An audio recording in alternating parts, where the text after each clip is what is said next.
कितनी बार बोला सर प्यार से होता है सब काम, हर प्यार फ्राइडे से को होता है बोलता सर, हूँ मैं। प्यार से होता है सर, बहुत फालतू बात करता है आगे से। प्यार से बोलो प्यार से बोलना तेरे को हर फ्राइडे को बोलते हैं हम, और आप इधर आके चौक में आके रेडी लगा लेते हो, फिर उल्टा बहस करते हो और बदतमीजी करते हो आगे से।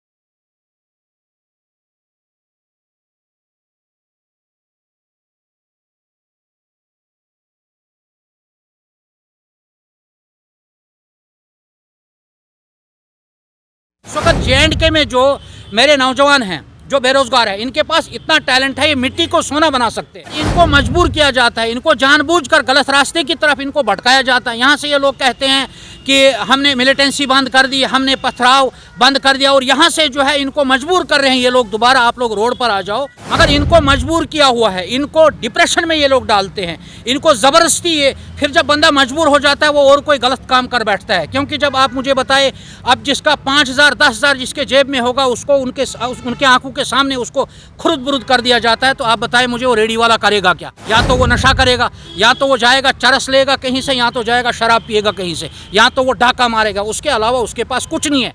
कल देखिए आप, ये बठंडी की बात नहीं है, हम देखते हैं आए रोज, यहाँ रघुनाथ मंदिर बाजार में हमने देखा है, जीवल में हमने देखा है, रोते हैं पीटते हैं इनके पीछे कि हमें 50-50 साल हो गए, हमने अपने बच्चों को इन्हीं पर हमारा गुजारा चल रहा था आज तक। उनकी भी रेडियों को ये लोग बख्शते नहीं है। मैं कहता हूँ इनको तरस भी नहीं आता है। मुझे आप बताइए, मेरा परिवार है घर में, मैं सुबह अगर निकलूँगा अपनी कमाई के लिए तो मुझे पता है आज मैंने सुबह से शाम तक मैं एक टांग 2 टांगों पर खड़ा रहता हूँ, ना मेरे पास वहाँ बेंच है, ना मैं चाय पी सकता हूँ, ना मैं खाना खा सकता हूँ। और वही आकर मुझे अगर यही गवर्नमेंट डंडा लेकर आएगा और उसके बाद जो मैंने कमाई की होगी सुबह से लेकर उसका मुझे तहस नहस कर देगा। जो मेरी रेडी है वो मैं मुश्किल से तैयार करता हूँ 4 या 5 हज़ार में, वो भी मेरा उधार पैसा होता है, और मैं गवर्नमेंट से वो भी मैं लोन पे ला करके अपना काम, अपना रोज़गार अपने बच्चों के लिए करता हूँ। उसके बाद आप मुझे बताएं, यही अफसरशाही वहाँ आते हैं जिनको तनख्वाह 1.5 2-2 लाख है। ये एक बहाना है इनका, एक ट्रेंड है इनका। ये सामान हम उठा रहे हैं, हम इनकी जगह खाली कर रहे हैं, हम पब्लिक के लिए कर रहे हैं। ये कुछ लोग बदमाश लोग हैं जो जाके इनको कंप्लेन करते हैं कि यहाँ हमें आने जाने में रुकावट होती है। वो इनके साथ मिले हुए होते हैं, क्योंकि उनका तो पैसा जो है हलाल का होता नहीं, हराम का पैसा होता है। आप जाइए देखिए, पानामा चौक में इनकी रेडी लगती थी, क्योंकि गरीब लोग तो वहाँ जाते हैं उनके पास। क्यों? क्योंकि उनकी हिम्मत उतनी ही होती है आजकल। क्योंकि आजकल जो चीज़, ये अच्छी चीज़ मैं यहाँ करते हैं अगले को, ये डुप्लीकेट चीज़ देते हैं बिलाशक, चाहे वो होती है या कुछ भी कम कीमत में होती है, मगर फ़ायदा हमें वहाँ ही मिलता है, क्योंकि दुकान पे हर लोग नहीं जा सकता है। मगर इन मस्टरियों को टस से मस नहीं होता है। सबसे पहले आपका शुक्रिया, जो आप गरीबों की आवाज़ तो बस अब एक ही है, जो है मीडिया। बाकी जिनको ये वोट दे रहे हैं, जैसे हमारा नेता है, जो भी आजकल जितनी भी पार्टियां जो बनाई हैं, ये गरीब ही बनाता है इनको। मगर हैरानगी तब होती है जब आदमी कहीं बैठा होता है या कोई गरीब आदमी किसी गरीब के पास इसलिए जाता है जो अपने हिसाब से, जो जिसकी उस हैसियत होती है उसी हिसाब से, अगर कोई जहाँ का हम जब जाते हैं कहीं चीज़ लेने के लिए, तो ऐसे मालूम होता है कि ये लोग हिंदुस्तान के रहने वाले तो है ही नहीं। जब इनको मार्शला किया जाता है, जैसे मुजरिम लोग होते हैं, मुजरिम लोगों के साथ तो बर्ताव ये बहुत ही अच्छा करते हैं। भले कि ये सज़ा एक नाम की होती है, जब उनको सज़ा देने के लिए ले जाते हैं, मगर उससे भी बदतर इनका हाल होता है। ये हमें समझ नहीं आती है कि जब ये लीडर बनते हैं, जब ये पंच सरपंच से शुरुआत इनकी होती है और MLA तक, और फिर उनके बाद ये लोकसभा में जाते हैं या असेंबली में पहुँचते हैं, तो एक गरीब ही इनको वहाँ पहुँचाता है। उसके बाद इस गरीब के लिए ही वहाँ दरवाजे बंद हो जाते हैं और उनके लिए दरवाजे खुले होते हैं, जो पहले से ही अंबानी और अडानी की तरह होते हैं। तो आया रोज़ हम रोज़ देखते हैं, जैसे सर्दियों के मौसम में हमारे जो गरीब लोग हैं ये फड़ियाँ लगाते हैं कहीं पे, जो अपना रोज़गार ये करते। जैसे गर्मियों में इनके लिए एक अलग होता है, तो ना ही इनके लिए सरकार ने आज तक कोई कदम उठाया, और ना ही जो ये आज तक जितने भी ये पार्टियां बनी हैं इन्होंने कभी इनके बारे में कोई बात नहीं की। जैसे अभी आजकल स्टेट लैंड के बारे में इन्होंने हाहाकार मचाई हुई है।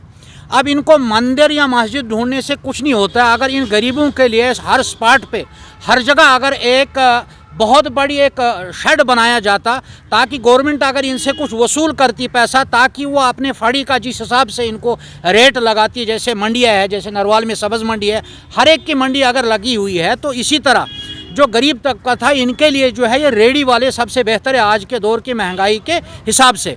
मगर ऐसा हो रहा है जहाँ भी ये जाते हैं, जैसे इनके लिए जगह तो कहीं है नहीं, पहले तो इनको एक जगह मुंतखब करके देते हैं, जब इनका कुछ थोड़ा सा फील्ड बन जाता है जो गरीब आवाम इन तक पहुंचती है, जो चीज़ ये वहाँ से ले सकते थे, क्योंकि गरीब को आज उतनी हिम्मत नहीं है जो एक स्टैंडर्ड में कोई कपड़ा ले सके। जैसे बड़े बड़े कंपनियां हैं, आजकल कंपनियों का कोई तो शुमार नहीं है, वहाँ तो वो ले नहीं सकते। ये इन फड़ी में ही अपना गुजारा करते और इनका भी रोज़गार चलता था, इनके पीछे परिवार होता है एक। मगर आजकल हम आम देखते हैं इनके लिए हर दरवाजे बंद हो गए हैं, जैसे लीडरों को दिखाई नहीं दे रहा है कि इनके साथ कौन सा व्यवहार हो रहा है। अब मुझे आप बताएं, इनको ये मजबूर कर रहे हैं। मजदूर के पास इतना बड़ा टैलेंट है, वो अपने इस देश को इसी मजदूरी से कहीं का कहीं पहुंचा देता। क्यों? वो इसलिए क्योंकि इसकी मजदूरी की वजह से ही हर काम, अगर जैसे सब्ज़ मंडी में ये, वहाँ से भी इनको ये पैसा ले लेते हैं। अभी देखिए आप, यहाँ सिटियों में इन्होंने फुटपाथ नाम के तो बनाए हैं, वो पैसा भी गरीब का ही है जो इन्होंने फुटपाथ बनाया है। वहाँ तो ये छेड़खानी इसलिए नहीं करते हैं, वहाँ की उद्यपति लोग जिन्होंने 50-50 लाख की, करोड़ों के हिसाब से जिनकी दुकानें हैं, वहाँ चलना जो है मुश्किल हो जाता है। अब जो रेडी वाला, एक तो आपने दरकिनार इनको कभी पानामा चौक, कभी श्रीनगर की हालत देखो आप, जम्मू की हालत देखो आप, खास कर ये हमारे J&K में ही ऐसा होता है। ऐसा क्यों? और दावा जो होते हैं बेरोज़गारी पे इन्हीं मुद्दों पर होते हैं कि बेरोज़गारी हम ख़त्म करेंगे। आप बताएं मुझे, अगर एक MA B.Ed वाला या ग्रेजुएशन वाला अगर अपनी रेडी लाता है, वो भी लोन उठाकर अगर वो लाता है, तो ये हजरात जब वहाँ से जाते हैं, जब इनका सामान उठाते हैं, तो दिल तो ऐसे करता है कि अपने आप को ही मैं चीर डालूं। क्योंकि जब ये इनके कंबल उठाते हैं, अच्छे अच्छे शूज़ जब उठाते हैं, और सर्दियों के मुताबिक जो भी ये डिपार्टमेंट अगर ये सामान इनका उठा लेते हैं, इसका भी एक प्रोसीजर होना चाहिए था, एक रूल बाज़ाब्ता होना चाहिए था। उसके बाद इनको अपना सामान मिलना चाहिए था, कुछ जुर्माना करना चाहिए था। और हर जगह, यहाँ जम्मू में आप सबसे पहले ले लीजिए, हर जगह अगर ये कहते हैं स्टेट लैंड है, इस वक्त भठंडी की बात करते हैं, यहाँ जीवल में कहते हैं स्टेट लैंड है, इन्होंने तो ये तो हर जगह कहते हैं स्टेट लैंड है, मालिकी तो कहीं है नहीं। तो इनको चाहिए था इनके लिए स्पॉट बनाना। अगर ये स्पॉट बनाते इनके लिए, वहाँ इनको जगह जगह, इनको हर जगह पे, जैसे यहाँ जम्मू में कहीं मुंतखब एक जगह करनी थी, उसी तरह नरवाल में करनी थी, उसी तरह भठंडी एरिया में, सिदरा, हर जगह J&K में जहाँ भी है, कश्मीर में भी ऐसा ही होना चाहिए था, ताकि इनको जो है अपना रोज़गार चलता। और ये गवर्नमेंट को हर तरह से पैसा देने के लिए तैयार है, मगर इनको मजबूर किया जाता है, इनको जानबूझकर गलत रास्ते की तरफ इनको भटकाया जाता है। यहाँ से ये लोग कहते हैं कि हमने मिलिटेंसी बंद कर दी, हमने पथराव बंद कर दिया, और यहाँ से जो है इनको मजबूर कर रहे हैं ये लोग, दोबारा आप लोग रोड पर आ जाओ। मुझे आप बताइए, मेरा परिवार है घर में, मैं सुबह अगर निकलूँगा अपनी कमाई के लिए, तो मुझे पता है आज मैंने सुबह से शाम तक मैं एक टांग 2 टांगों पर खड़ा रहता हूँ, ना मेरे पास वहाँ बेंच है, ना मैं चाय पी सकता हूँ, ना मैं खाना खा सकता हूँ।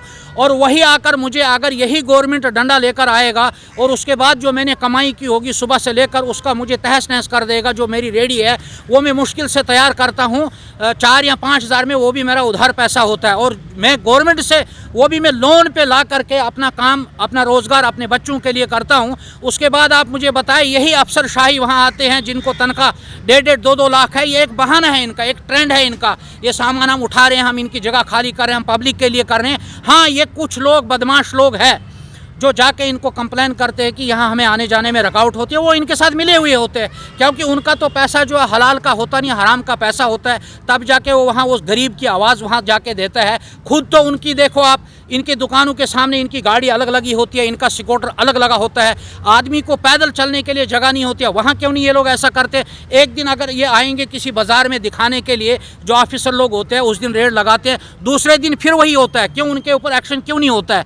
ये एक गरीब अगर कहीं अपना रोज़गार कर रहा है, अपने बच्चे पाल रहा है, मुझे आप बताएं इसके लिए फिर कौन सी जगह है? ये जो दावा करते हैं मिनिस्टर लोग, जो इलेक्शनों में ये आम बोलते हैं कि हम बेरोज़गारी को ख़त्म करेंगे, हम रोज़गार देंगे, ये रोज़गार देने के बजाय अगर बंदा खुद अपनी टांगों पर खड़ा होना होता है, वो चाहता है खड़ा होना, ये तो उसकी भी टांगें गांठ रही है। फिर आप बताएं मुझे ये गरीब करेगा क्या? और इस वक्त J&K में जो मेरे नौजवान हैं, जो बेरोज़गार है, इनके पास इतना टैलेंट है, ये मिट्टी को सोना बना सकते हैं, मगर इनको मजबूर किया हुआ है, इनको डिप्रेशन में ये लोग डालते हैं, इनको ज़बरदस्ती ये, फिर जब बंदा मजबूर हो जाता है वो और कोई गलत काम कर बैठता है। क्योंकि जब आप मुझे बताएं, अब जिसका 5,000 10,000 जिसके जेब में होगा, उसको उनके आंखों के सामने उसको खुरुद बुरुद कर दिया जाता है, तो आप बताएं मुझे वो रेडी वाला करेगा क्या? या तो वो नशा करेगा, या तो वो जाएगा चरस लेगा कहीं से, या तो जाएगा शराब पिएगा कहीं से, या तो वो डाका मारेगा। उसके अलावा उसके पास कुछ नहीं है। इनकी तरह तो नहीं है, क्योंकि ये लोग वहाँ से देखते हैं अपने घरों में बैठ के, अपने सोफा में बैठ के, जितने भी ये जो हमारे उद्यपति लोग हैं जिनको लीडर बनाया होता है। कल देखिए आप, ये भठंडी की बात नहीं है, हम देखते हैं आए रोज़, यहाँ रघुनाथ मंदिर बाज़ार में हमने देखा है, जीवल में हमने देखा है, रोते हैं पीटते हैं इनके पीछे कि हमें 50-50 साल हो गए, हमने अपने बच्चों को इन्हीं पर हमारा गुजारा चल रहा था आज तक, उनकी भी रेडियों को ये लोग बख्शते नहीं है। मैं कहता हूँ इनको तरस भी नहीं आता है। आप जाइए देखिए पानामा चौक में इनकी रेडी लगती थी, क्योंकि गरीब लोग तो वहाँ जाते हैं उनके पास। क्यों? क्योंकि उनकी हिम्मत उतनी ही होती है आजकल, क्योंकि आजकल जो चीज़, ये अच्छी चीज़ मुहैया करते हैं अगले को, ये डुप्लीकेट चीज़ देते हैं बिला शक, चाहे वो होती है या कुछ भी कम कीमत में होती है, मगर फ़ायदा हमें वहीं मिलता है, क्योंकि दुकान पे हर लोग नहीं जा सकता है। मगर इन मस्टरों को टस से मस नहीं होता है। और हम चाहते हैं, आपके माध्यम से इनको हम आवाज़ देना चाहते हैं कि आप मेहरबानी कीजिए, इनके लिए एक स्टेप उठाए आप। ये गलत स्टेप नहीं है, इनके लिए एक जगह बनाए आप। जगह जगह आपके पास लैंड बहुत है, स्टेट लैंड आपके पास बेइंतहा पड़ी हुई है, जहाँ पे आपको एक रूल बनाए आप, वहाँ पे इनको शेड बनाएंगे। ये तो खुद बनाने के लिए तैयार है बेचारे, इनको दे दो शेड बना के, वहाँ हर वैरायटी के लोग रहेंगे। खाने वाले के लिए अलग बनेगा, कपड़ों वाले के लिए अलग बनेगा, बाकी जो छोटे मोटी चीज़ें हैं, और इसमें मनोरंजन भी हो जाएगा, इनका भी काम बनेगा, सरकार का भी बनेगा, सरकार भी तो इनसे पैसे लेगी। तो ऐसा कदम इनको उठाना चाहिए, ऐसा तंग करना अच्छी बात नहीं है। इसलिए हम इनसे मोदबाना गुजारिश करते हैं, और ये जो रेडी वाले हैं इनसे भी हम गुजारिश करते हैं, एक हो जाओ, आपस में आप लोग लड़ाई लड़ना छोड़ दो और डट करके सही असूलों का आप जो है, आपके हाथ में यही है कि आप जो अपना काम कर रहे हो, अच्छा काम कर रहे हो, और ये लड़ो गवर्नमेंट को कि हमें कहीं जगह दे दीजिए। मेरा यही मुद्दा था, और आइंदा के लिए ऐसा नहीं होना चाहिए। शुक्रिया आपका।